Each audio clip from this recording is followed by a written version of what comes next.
سلام به همگی.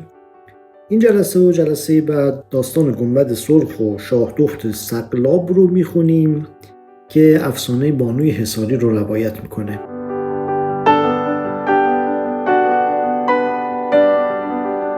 نشستن بهرام روز سه‌شنبه در گنبد سرخ و افسانه گفتن دختر پادشاه اقلیم چهارم. روزی از روزهای دیماهی، چون شب تیر مه به کوتاهی، از دگر روز هفته آن به بود، ناف هفته مگر سه‌شنبه بود. سه‌شنبه باید بخونیم که قافیش بخوره. روز بهرام و رنگ بهرامی، شاه با هر دو کرده همنامی. سرخ دیگه، بهرام مریخ یعنی سرخ رنگش و شاه هم که همنام. سرخ در سرخ زیوری برساخت، صبحگه سوی سرخ گنبد تاخت.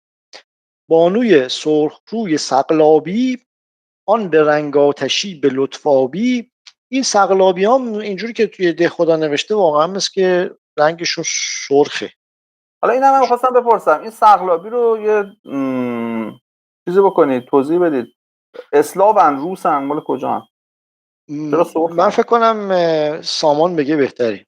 سامان بگو. سقلاب کجاست و چرا سرخ؟ والا اون چیزی که در کتاب، یعنی کلا کتاب‌های مسالک و ممالک می‌بینید، خیلی تفاوتی بین روس و اسکاندیناوی و اسلاو نیست واقعا. یعنی اونی که بالای خزره و یواش یواش نزدیک شده اقلیت هم هست، ترکم نیست، این سقلابه.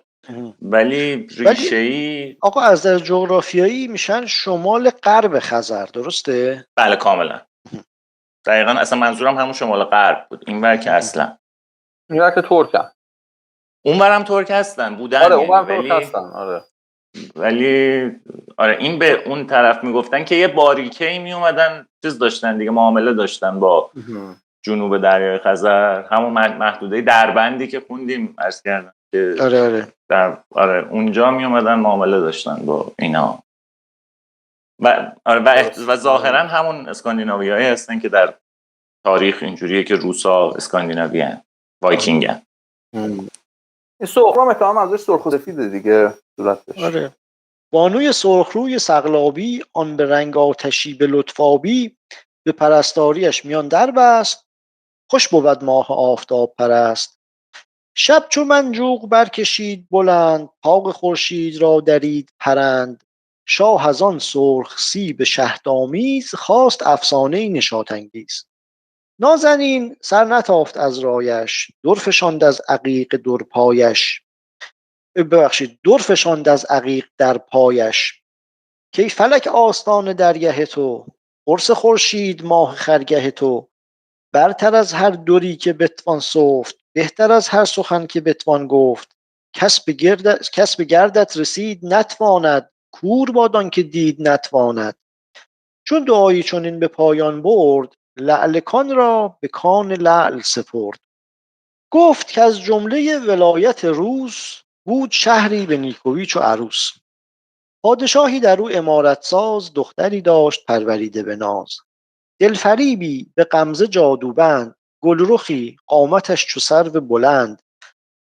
رخ به خوبی ز ماه دلکشتر، لب به شیرینی از شکر خوشتر. زهره‌ای دل ز مشتری برده، شکر و شمع پیش او مرده. تنگ شکر ز تنگی شکرش، تنگ دلتر ز حلقه کمرش. اون تنگ شکر یعنی بار شکر، یعنی خروار شکر. بعد اون شکر دومی کنایه از لب چی؟ لب. آره. میگه از بس که این شکرش لبانش تنگ بود، تنگ شکر به اون خلاصه حسودی میکرد و از حسودی تنگ دلتر بود از حلقه کمر باریک اون. مشک با زلف او جگرخواری، جگرخوار به معنی هم ظالم میشه هم حقیر. گل ز ریحان باغ او خاری، قدی افراخته چو سرو به باغ. روی افروخته چو شمع و چراغ. تازه روییش تازه تر ز بهار، خوب رنگیش خوب تر ز نگار. خواب نرگس خمار دیده او، ناز نسرین درم خریده او. آب گل خاک رهپرستانش، گل کمربند زیر دستانش. اون آب گل همون گلابه، یعنی رهپرستاش به خاک گلاب میزدن هم چیزی. به جز از خوبی و شکرخندی، داشت پیرایه هنرمندی. دانش آموخته ز هر نسقی، در نبشته ز هر فنی ورقی. یعنی به جز خوشگلی علمم داشت که حالا نمونه علمشو میبینیم. خوانده نیرنگ نامه های جهان، جادویی ها و چیزهای نهان. در کشیده نقاب زلف به روی، سر کشیده ز بارنامه شوی. یعنی جادو همه چی بلد بود و چیزم نمیکرد، شوهرم نمیکرد. اون بارنامه یعنی چی؟ کامیون، راننده کامیون؟ آره یادداشت کردم اینجا. ببخشید پیدا کنم. اتفاقا این بارنامه که چیزش هم یکی از شاهد مثالاش هم همین بیته، اسباب تجمل و حشمت و بزرگی باشد. خب از اون اسباب تجمل و حشمت شوی سر کشیده بود. این شوهر نمیکرد. آن که در دور خیش تاق بود، سوی جفتش کی اتفاق بود. این تاق هم به معنی فرد و یکتا و بیمانند. طرف مثلا توی دور خودش، توی اون محیط خودش تکه و همین خاطر جفتی نمیخواد. چون شد آوازه در جهان مشهور، کامد است از بهشت رضوان هور. ماه و خورشید بچه ای زاده است، زهر شیر عطاردش داده است. رغبت هر کسی بدو شد گرم، آمد از هر سوی شفاعت نرم. اون ماه و خورشید بچه ای زاده است که مشخصه، زهره شیر عطاردش داده است. میگه مثلا از زهره و عطارد شیر خورده. حالا یه خورده این تصویرش نمیدونم، بس من عجیبه، یه جوری انگار مثلا زهره دایش بوده، بعد شیری که بهش داده شیر عطارد بوده. چیزم همچین چیزی میگه، یعنی معنی که دستگیری گفته. آره مثل میگه که گویی از پستان زهره شیر عطارد خورده. حالا به هر حال جانم سامان عذر میخوام، ظالمن این خانوم. بله عطارد درسته مرده، ولی قبلا هم صحبت کردیم با هر کی میشینه همون میشه. یعنی میتونه در کنار زهره شیر داشته باشه، همون جوری که سعد و نحسش وصله به سعد و نحس دیگران، جنسیتش هم میتونه متصل باشه. ولی یه ذره حرفم شاید مسخره باشه، تصویری تو ذهنم دارم که دارم این حرفو میزنم. زهره آفرودیته و عطارد هرمس، دبیر فلک و خنیاگر فلکن. یعنی حالا بجز این که حالا این هنر رو داره، یادمون بیاد که فرزند هرمس و آفرودیت هرمافرودیته. اونور معنیش بی جنسه، ولی اینجا یعنی توی ترکیب زهره عطارد در شعر فارسی یا باور فارسی اینه که مردی زن نما یا زنی مرد نما، زن ظالم، مرد نازک. خب به این معنی خیلی میخوره. داریم اون بیتی که یه بیتی داریم که یه مصرعی داریم که به این میخوره خیلی. ببخشید الان یه چیز دیگه من بگم، الان توجهمو جلب کرد. اون بیتی که بالاتر بود، ببین توی رسم الخط قدیم مثلا خانه ای رو می‌نویسن خانه. درسته؟ اونجایی که زهره ای دل ز مشتری برده، از اون پیشگوییایی که صحبتشو کردیم، زهره دل ز مشتری برده. آها. همزمان که زهره ای دل ز مشتری برده، زهره دلم از مشتری برده. اوه چه جالب. اولالا عجب چیزی. خیلی چند لایه بود. الله ببخشید. خب کجا بودیم؟ پس این از این زنایی که خیلی مردن و آره دقیقا. ژاندارکی و پسرون موهاشونو میزنن. حالا البته نه، موهاش ولی بلند بود. حالا بذار یه بیتی داره که جالب. رغبت هر کسی بدو شد گرم، آمد از هر سوی شفاعت نرم. این به زور آن به زر همی کوشید، وو زر خود به زور می پوشید. او یعنی مثلا اینجا اون دختر زر خودش رو، یعنی مثلا گوهر خودش رو به زور به زحمت می پوشید. پدر از جستجوی ناموران، کان صنم را رضا ندید در آن. گشت عاجز که چاره چون سازد، نرد با حسد حریف چون بازد. دختر خوب روی خلوت ساز، دست خواهندگان چو دید دراز. جست کوهی در آن دیار بلند، دور چون دور آسمان ز گزند. داد کردن بر او حصاری چست، گفتی از مغز کوه کوهی رست. یعنی رو قله کوه یه حصاری درست کرد که انگار خودش یه کوه دیگه‌ای بالای اون کوهه. پوزش انگیخت و از پدر درخواست، تا کند برگ راه رفتن راست. پدر مهربان از آن دوری، گرچه رنجید داد دستوری. تا چو شهدش ز خانه گردد دور، در نیاید ز بام و در زنبور. این شهدش رو از خونه دور کنه که دیگه زحمت زنبور و شر زنبور ازش کم شه. نیز چون در حصار باشد گنج، پاسبان را ز دزد ناید رنج. وان عروس حصاری از سر ناز، کرد کار حصار خویش به ساز. چون بدان محکمی حصاری بست، رفت و چون گنج در حصار نشست.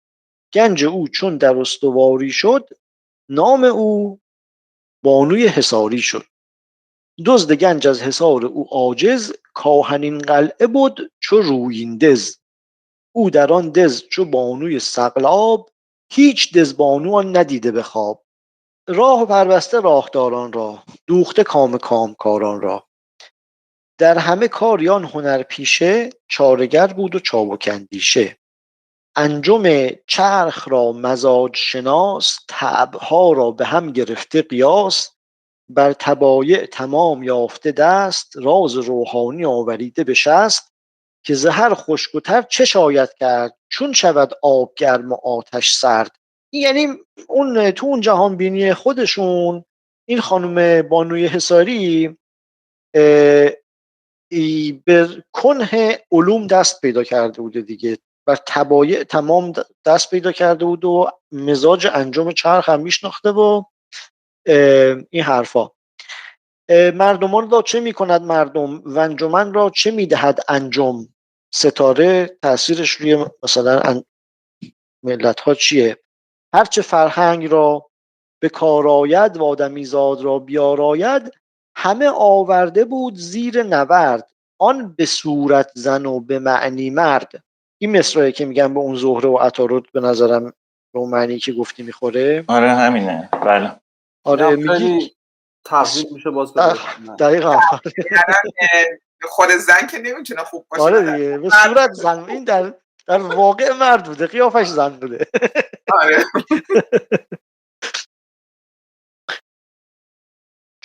چون شکیبنده شد در آن باره، دل ز مردم برید یک باره.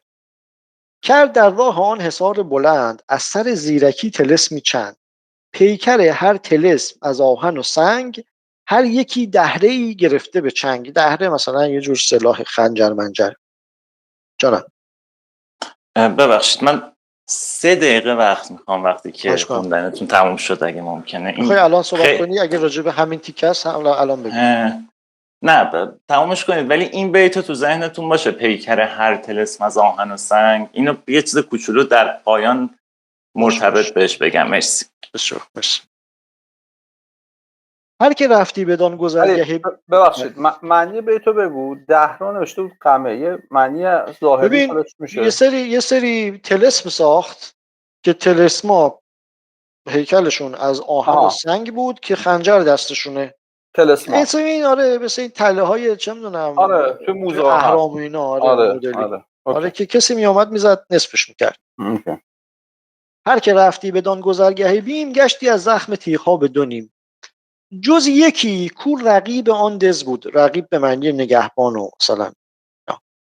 جز یکی کو رقیب آن دز بود هر که آن راه، جز یکی کو رقیب آن دز بود هر که آن راه رفت عاجز بود. وان رقیبی که بود محرم کار، ره نرفتی مگر به گام شمار. گر یکی پی غلط شدی ز صدش، افتادی سرش ز کالبدش. از طلسمی بدو رسیدی تیغ، ماه عمرش نهان شدی در میغ. میگه که پس چی؟ فقط یه نفر که رقیب دز بود راهو میدونست، اونم مثلا قدم به قدم طبق نقشه باید میرفت. اگه یه قدم غلط میرفت سرشو میباخت. در آن باره آسمانی بود، چون در آسمان نهانی بود. گر دویدی مهندسی یک ماه، بر درش چون فلک نبردی راه. پس این تو راهش که این طلسما بود، اگرم طلسما رو رد میکردی در قلعه رو نمیتونستی پیدا کنی، چون که مثل در آسمان پنهانی بود. آن پری پیکر حصار نشین، بود نقاش کارخانه چین. پس غیر از اون علومی که داشت، نقاش هم بود. چون قلم را به نقش پیوستی، آب را چون صدف گره بستی. از سواد قلم چو طره هور، سایه را نقش برزدی بر نور. چون در آن برج شهربندی یافت، برج از آن ماه بهره مندی یافت. خامه برداشت پای تا سر خویش، بر پرندی نگاشت پیکر خویش. بر سر صورت پرند سرشت، به خطی هرچه خوبتر بنوشت. پس چی شد؟ یه پورتره از خودش روی یه پرند نقاشی کرد و این متن رو بر سرش نوشت. که از جهان هر که را هوای من است، با چنین قلعه‌ای که جای من است. گو چو پروانه در نظاره نور، پای در نه سخن مگوی از دور. بیا همینجا که من هستم، خلاص عشق تو ابراز کن. بر چنین قلعه مرد یابد بار، نیست نامرد را در این دز کار. هر که را این نگار می باید، نه یکی جان هزار می باید. همتش سوی راه باید داشت، 4 شرطش نگاه باید داشت. اون خواستگار خوشبخت این 4 تا شرط رو باید داشته باشه. شرط اول در این زناشویی، نیکنامی شده است و نیکویی. آدم نیکنامی بشه. دومین شرط آن که از سر رای، گردد این راه را طلسم گشای. سومین شرط آن که از پیوند، چون گشاید طلسم ها را بند. در این دز نشان دهد که کدام، تازه در جفت من شود نه ز بام. درم پیدا کنه دیگه، از دیوار نیاد بالا، در رو پیدا کنه از در بیاد. 4مین شرط اگر به جای آرد، ره سوی شهر زیر پای آرد. تا من آیم به بارگاه پدر، پرسم از وی حدیث های هنر. گر جوابم دهد چنان که سزاست، خواهم او را چنان که شرط وفاست. پس از در که اومد توی این قلعه، برگرده بره شهر، توی دربار پدرم بشینه، من بیام اونجا ازش سوالم بپرسم و اگه سوالا رو جواب داد دیگه شوی من باشد آن گرامی مرد. کانچه گفتم تمام داند کرد. وان که زین شرط بگذرد تن او، خون بی شرط او به گردن او. هر که این شرط را نکو دارد، کیمیای سعادت او دارد. وان که پی بر سخن نداند برد، گر بزرگ است زود گردد خرد. چون ز ترتیب این ورق پرداخت، پیش آن کس که اهل بود انداخت. این همه اینا رو روی کنار پورتری خودش نوشته بود دیگه، یه پورتری از خودش کشید، اینا رو هم به خط خوش 4 شرطش هم نوشت. اینو پیش آن کس که اهل بود انداخت. گفت برخیز و این ورق بردار، وین طبق پوش از این طبق بردار. بر در شهر شو به جای بلند، این ورق را به تاج در بند. تاج شهری و این تاج در ظاهرا اون چیز بالای در میشه که نسخه های دیگه هم پاورقی نوشته که تاق دره. خلاصه اینو بزن دم دروازه شهر. تاج شهری و لشکری هر کس گفتدش، بر چو من عروس هوس. به چنین شرط راه برگیرد، یا شود میر قلعه یا میرد. شد پرستنده وان ورق برداشت، پیچ بر پیچ راه را بگذاشت، بر در شهر بست پیکر ماه، تا در او عاشقان کنند نگاه. هر که را رغبت اوفتد خیزد، خون خود را به دست خود ریزد. چون به هر تختگیر و تاجوری، زین حکایت رسیده شد خبری. بر تمنای آن حدیث گزاف، سر نهادند مردم از اطراف. هر کس از گرمی جوانی خیش، داد بر باد زندگانی خیش. هر که در راه او نهادی گام، گشتی از زخم تیغ دشمن کام. این دشمن کام داشتیم قبلا، خیلی کلمه قشنگه، من دوست دارم. مثل یه کمی چیزتر میگفتن طرف دشمن شاد شد. دوست کام هم داشت.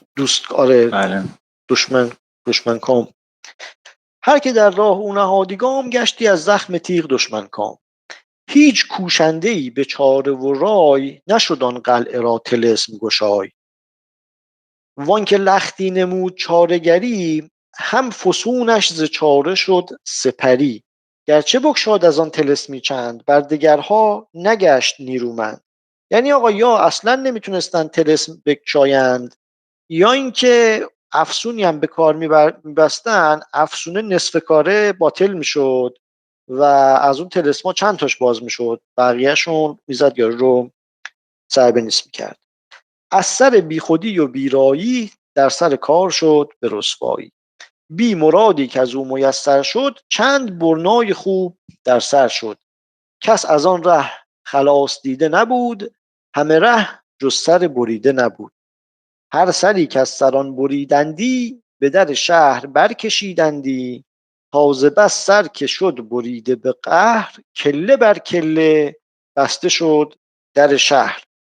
این آره خیلی تصویر وحشتناکیه. خوناشامی بوده این زنه. آره جان سامان.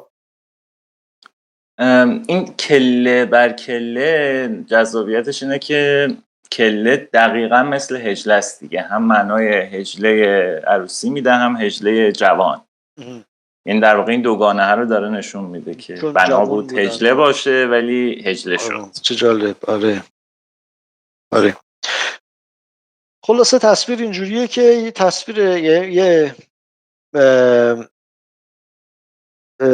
خلاصه نگار یه چیزی نقاشی از این خانم رو پرنیان کشیده شده، دم شهر آویزون شده، به خط قشنگ هم روش چیزایی نوشته و دور تا دورش سرای بریده چیزای ناکام. چقدر داستان سرخیه. خیلی آره دقیقاً میبینی چقدر خون داره توش. گردگیتی چو بنگری همه جای، نبود جز به سور شهرآرای. وان پری رخ که شد ستیزه هور، شهری آراسته به سر نه به سور. یا همه جا میخوان شهر رو چیز کنن، سور میگیرن توش، بیاراین سور میگیرن. این با سر آراسته شهر رو. نارسیده به سایه‌ای در او ای بسا سر، نارسیده به سایه در او ای بسا سر که رفت در سر او. از بزرگان پادشاه زاده، بود زیبا جوانی آزاده.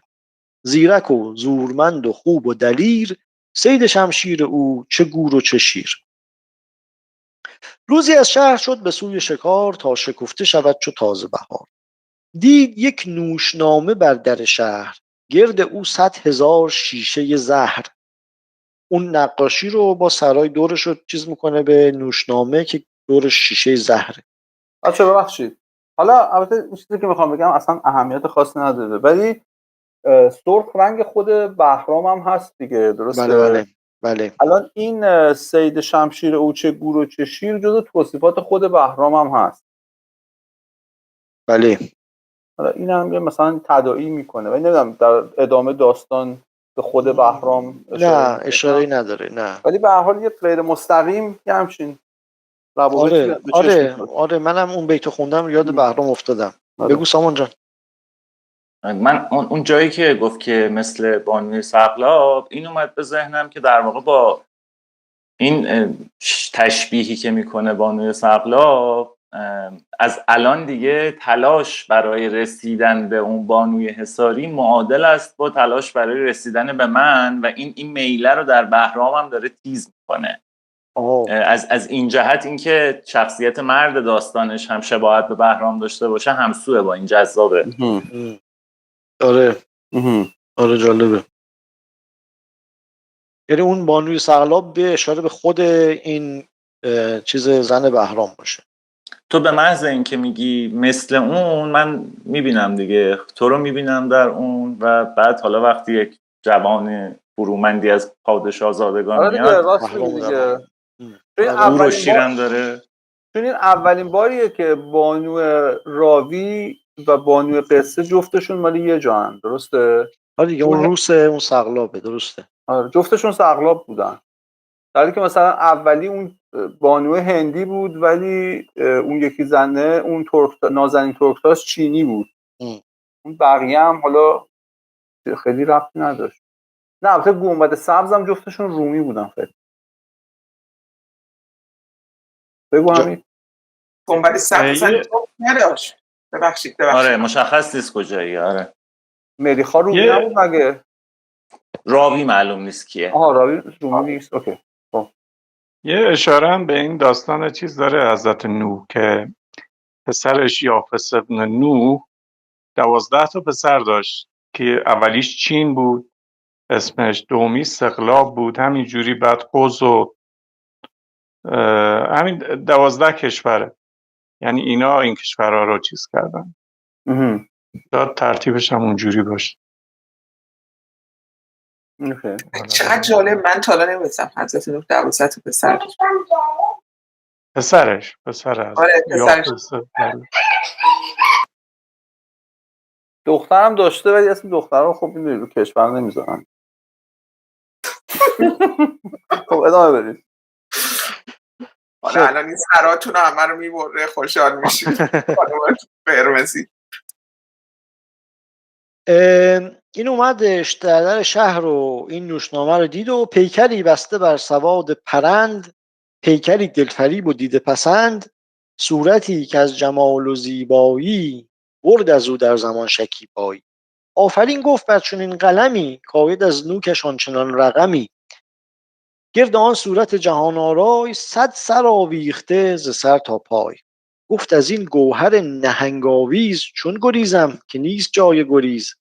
زین هوس نامه گر بدارم دست، آورد در تنم شکیب شکست. گر دلم زین هوس به در نشود، سر شود وین هوس ز سر نشود. بر پرند در چه صورتی زیباست، مار در حلقه، خار در دیباست. این مار در حلقه رو من میفهمم، خار در دیبا رو نمیفهمم. حالا مثلا مار که حلقه زده باشه قشنگه، به چشم قشنگ میاد ولی خطرناکه، ولی خار در دیبا چیه جانم؟ نسخه که دست منه میگه مار در حلقه، خار با خرماست. این خوبه. خرما رو که میخوری مثلا حواسش خارش میره. نه خار چیزه، خارکشه. خارکه.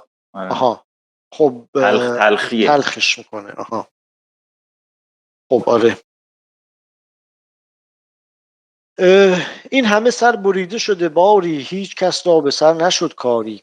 سر من نیز رفته گیر چه سود، خاکی کشته گیر کاکالود. گر نه این رشته باز دارم دست، سر بر این رشته باز باید بست. این داره با خودش دیالوگ میکنه دیگه که آقا بکنم یا نکنم، استدلالای مختلف رو مطرح میکنه. گر دلیری کنم به جان سفتن، چون توانم به ترک جان گفتن.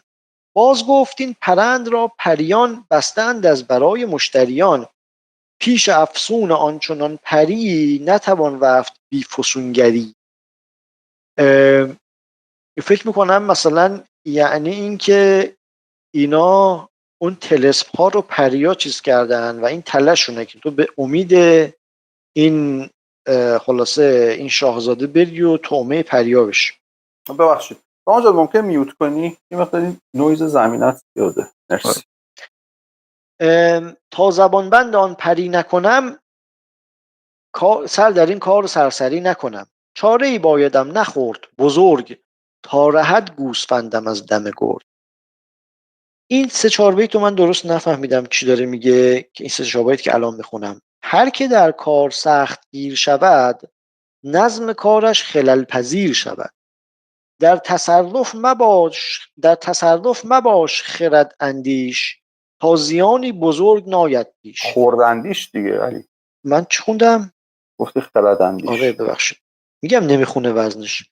در تصرف مباش خوردندیش، تا زیانی بزرگ ناید پیش. ساز بر پرده جهان میساز، سست میگیر و سخت میانداز. دلم از خاطرم خرابتر است، جگرم از دلم کبابتر است. این 3 بیتو میفهمید چی داره میگه؟ همون سخت میگیره مردمان سخت میشه دیگه. آره let it go. آره ولی آخه این به بیت قبلیش که میگه چاره ای بایدم نخورد بزرگ نمیخوره. داره میگه که یعنی ادامه اون باید باشه دیگه. میگه آقا پاشو کاری بکنیم این چیز نصیبمون بشه. بعد پشت سرش تا میگه که آقا نکن. مثلا دستم رو بالا کنم اول که انضباط رو رعایت کنم. آره خب بفرمایید. این من فکر میکنم که اون که میگه چاره ای بایدم نخورد بزرگ، یعنی به ریز کار نباید گیر بدم، باید یه کار اساسی و کلی و بزرگتر بکنم، نباید خیلی درگیر جزئیات کار بشم. یعنی من این برداشت ازش میکنم. شاید واقعا خیلی این مثلا این حرفی که میزنی به اون بیت در تصرف مباش خوردندیش تا زیانی بزرگ ناید پیش میخوره.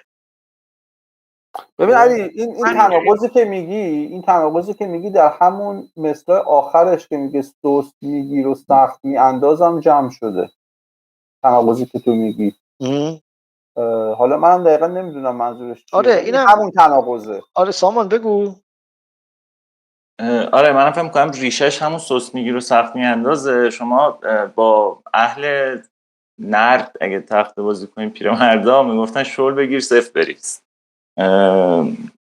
هم اونو من یادم میندازه، یعنی قاب انداختن و قاف انداختن و به نوعی یادآور قمار زندگیه. و بعد اینکه شل بگیر یعنی سخت نگیر ولی وقتی شروع میکنی خوب بازی کن، درست و کامل بازی کن. من اینجوری میخونمش. یعنی اینکه دل به دریا بزن بپر تو قضیه، ولی وقتی رفتی درست کار کن. حالا اگه مردی هم مردی. آره همین. بله چه جالب. آره مرسی. دلم از خاطرم خرابتر است، جگرم از دلم کبابتر است. به چنین دل چگونه باشم شاد، و از چنین خاطری چه آرم یاد. این سخن گفت و لختی اندوه خورد، و از نفس این سخن گفت و لختی اندوه خورد، و از نفس برکشید بادی سرد. آب در دیده زان نظاره گذشت، نطع با تیغ دید و سر با تشت. این هوس را چنان که بود نهفت، با کس اندیشه‌ای که داشت نگفت. روز و شب بود با دلی پرسوز، نه شبش شب بود و نه روزش روز. هر سحرگه به آرزوی تمام، تا در شهر برگرفتی گام. دیدی آن پیکر نوآیین را، گور فرهاد و قصر شیرین را. آن گره را به 100,000 کلید جست و سررشته‌ای نگشت پدید. رشته‌ای دید 100,000ش سر، و سر رشته کس نداد خبر. گرچه بسیار تاخت از پس و پیش، نگشاد آن گره ز رشته خویش. کبر از آن کار بر کناره نهاد، روی در جستجوی چاره نهاد. چاره سازی به هر طرف می جست، که از او بند سخت گیرد سست. تا خبر یافت از خردمندی، دیوبندی فرشته پیوندی. در همه توسنی کشیده لگام، به همه دانشی رسیده تمام. همه همدستی اوفتاده او، همه در بسته گشاده او. خبر یافت که آقا یه کسی هستش که همه فن حریفه. چون جوانمرد از آن جهان هنر، از جهان دیدگان شنید خبر. این خیلی تعبیر جهان هنر واسه فرد قشنگه. میگه اون یارو که مثلا حالا قراره بره سراغش جهان هنر بود. چون جوانمرد از آن جهان هنر، از جهان دیدگان شنید خبر.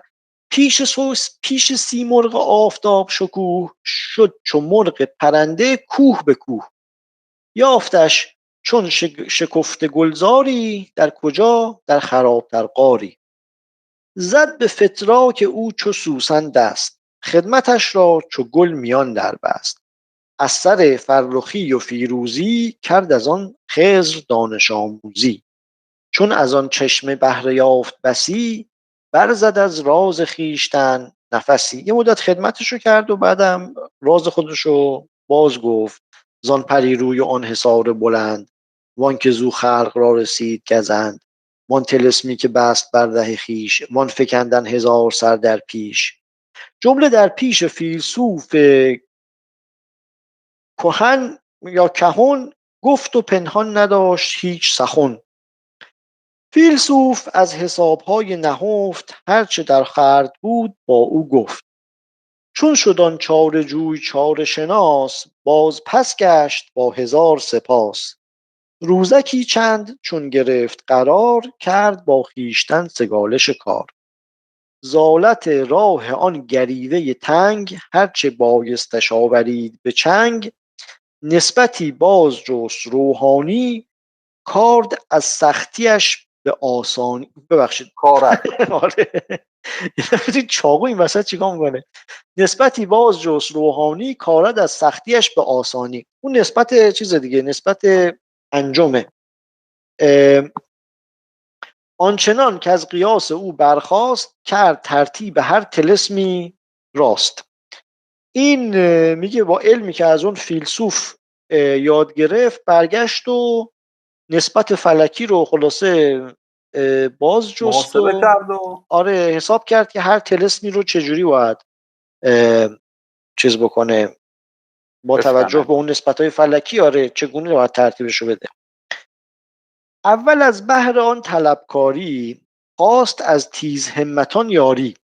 از کدام طلبکاری؟ طلبکاری همون قصدی که داره دیگه، همون قصد طلب این که برسه به قلعه.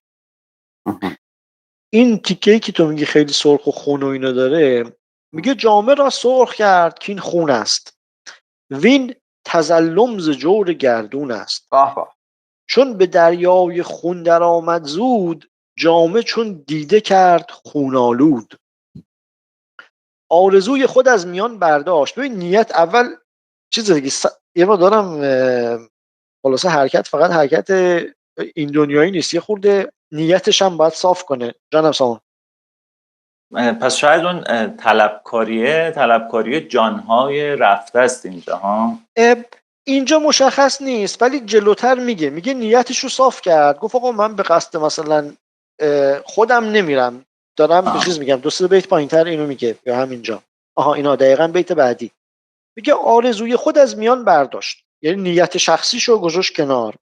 بانگ تشنیع از جهان برداشت گفت رنج از برای خود نبرم بلکه خونخواه 100,000 سرم. جانم. بانگ تشنیع از جهان برداشت نشی؟ برداشت من اینه که میگه که برای این رفت که یک زشتی رو از جهان برداره که مثلا اون کشته شدن آدم آره این چیزا همینو گفته که از زشتی 100,000 سر بریده. یا ز سرها گشایم این چنبر یا سر خیشتن کنم در سر. چون بدین شغل جامه در خون زد تیغ برداشت خیمه بیرون زد. هر که زین شغل یافت آگاهی کامدان شیر دل به خونخواهی. همت کارگر در آن در بست کو بدان کار زود یابد دست. همت خلق و رای روشن او درع پولاد گشت بر تن او. این دعای ملت هم همراه کرد با خودش دیگه و یعنی علاوه بر اون که علم خودش رو به کار بست نیتش هم صاف کرد، دعای مردم هم پولاد شد بر تن او. وانگهی بر طریق معذوری خواست از شاه شهر دستوری. پس ره آن حصار پیش گرفت پی تدبیر کار خیش گرفت. جانم حمید بگو. درباره اون که مردم دعاش کردن حافظم این بیت داره. دعای گوش نشینان دل آچنان زی نه دل آچنان زی که گر بلغزد پای خلایقت به دو دست دعا نگه دار. فرشته بعضی ها میگن فرشته است، به نظر من خلایقت درست. چه مناسب چه مناسب. درا معاش چنان کن که گر بلغزد پای فرشته‌ات یا خلائقت به دو دست دعا نگه. چون به نزدیک آن طلسم رسید، رخنه ای کرد و رقیه ای بدمید. رقیه همون مثلا چون طلسم باطل کنه، دعایی. همه نیرنگ آن طلسم بکند، برگشاد آن طلسم را پیوند. هر طلسمی که دید بر سر راه، همه را چنبر اوفکند به چاه. چون ز کوه آن طلسم ها برداشت، تیغ ها را به تیغ کوه گذاشت. بر در آن حصار شد در حالی، دهلی را بر در آن حصار شد در حال، دهلی را کشید زیر دوال. حالا ببینید طلسما رو چیز کرده، باطل کرده. مسئلهش اینه که در چیزو پیدا کنه دیگه، در اون قلعه رو پیدا کنه. وان صدا را به گرد بارو جست، یا بذارید ببینم آره، وان صدا را به گرد بارو جست، کند چون جای کنده بود درست. چون صدا رخنه را کلید آمد، از سر رخنه در پدید آمد. این دور بارو چیز میزنه، تبل میزنه. اون جایی که دره احتمالا صدا اکو نمیکنه یا یه همچین چیزی.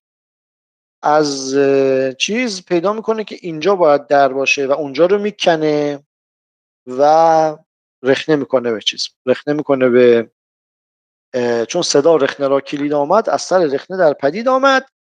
زین حکایت چو یافت آگاهی، کس فرستاد ماه خرگاهی. دختره گفت که رخنه بند راه گشای، دولتت بر مراد راه نمای. چون گشادی طلسم راز نخست، در گنجینه یافتی به درست. سر سوی شهر کن چو آب روان، صابری کن 2 روز اگر بتوان. تا من آیم به بارگاه پدر، آزمایش کنم تو را به هنر. پرسم از تو 4 چیز نهفت، گر نهفته جواب دانی گفت. با تو هم دوستی یگانه شود، شغل و پیوند بی بهانه شود. مرد چون دید کامکاری خویش، روی پس کرد و ره گرفت به پیش. جانم من پیشنهاد میکنم تا همینجا نگه داریم. یه 2-3 بیت دیگه بخونیم که بشه سر باشه. من فکر کنم نه حالا هر فرقی جور خوبه. بخوایم تا سر چون به شهر آمد از حصار بلند باشه که باشه. داستاناش در شهر رو بخونیم. چون به شهر آمد از حصار بلند، از در شهر برکشید پرند. اون کاغذ رو جمع کرد و در نوشت و به چاکری بسپرد. آفرین زنده گشت و آفت مرد. اون چیزو آره جمع کرد، ابریشمو جمع کرد و داد به چاکری و دقیقاً آفرین زنده گشت و آفت مرد. بله. سامان اگه می‌خواستی چیزی بگی باشه. خب 3 دقیقه به آقای سامان. مرسی. یه بخشی از گرشاسب نامه است که اگر شنیدید عذر میخوام. گرشاسب به یه جایی میرسه، کوتاه اینو بخونم براتون به یاد این چیز باشید، این تصویری که طلسم آدم‌هایی هستند، یعنی آدم‌هایی ساخته شدن، هیکل‌هایی هستند. میگه به سوی بیابانی آمد شگفت، شتابان بیابان به پی برگرفت. به نزدیکی بادیه روز چند، چو شد دید در ره حصاری بلند. همه سنگ دیوار برج و حصار، ز گردش روان ریگ و جای استوار. برو نردبانی هم از خاره سنگ، یکی راهش از پیش دشوار و تنگ. از آهن دری بر سر نردبان، برو مردی از چوب چون دیدبان. بر آیین تیرافکنانش نشست، کمانی و تیری گرفته به دست. یک هیکل چوبی رو زانو زده، به آیین تیرافکنان و تیر و کمانی به دست داره. بر آن پایه نردبان هر که پای نهادی، سبک مرد چوبین ز جای، به تیرش فکندی همان در زمان. شدی تیر او باز سوی کمان، تیر می اومد و برمیگشت. به درع و سپر چند کس رفت تفت، همین بود و شد کشته هر کس که رفت. جهان پهلوان خواست درع نبرد، خدنگی بینداخت بر چشم مرد. چنان زد که یک نیزه بفراختش، ز بالا به ریگ اندر انداختش. همان در پیاهنگ افراز کرد، زبر قفل بشکست و در باز کرد. حالا در رو که باز میکنه چی میبینه؟ یکی شیر دید از پس در به پای، ز روی و ز مس کرده جنبان ز جای. اینم از این جنس بود، روی و مس. به کردار کوره پرآتش دهن، دمادم درخش از دهان. به کردار کوره پرآتش دهان، دمادم درخش از دهانش جهان. سپهبد ز فرزانگان باز جست، طلسمش که چون بود شاید درست. پرسید چجوری این کار میکنه؟ اینجاشو دوست دارم، همه رو گفتم که اینو بگم. یکی گفت هست آتش تیز تفت، در این سنگ کش زیر چاه هست و در این سنگ کش زیر چاه هست و نه. یکی گفت هست آتش تیز تفت، در این سنگ کش زیر چاه هست و نه. ز چشمه همی زاید آن نفت زیر، و زو گیرد آتش همی کام شیر. همان جنبش مرد و تیر و کمان، از این آتش و نفت بود بیگمان. خلاصه اینکه این نفته که داره این کارو میکنه و در واقع قدرت بخاره، ولی صرفا در شعر این مونده و تکون نخورده دیگه، جلوتر نیومده. چه جالب بود. یعنی مکانیسمش رو توضیح داده کاملا. آره جالبه. بله ببخشید. من یاد اون ادوات های تک هفت‌خان اسفندیار افتادم. آره خیلی قشنگ می‌دونم. یه چرخی درست کرد که می‌خواست اژدها رو باش بکشه، تیر داشت دورش. شد کلی ازش انیمیشن سایفای مارول بوده. مارول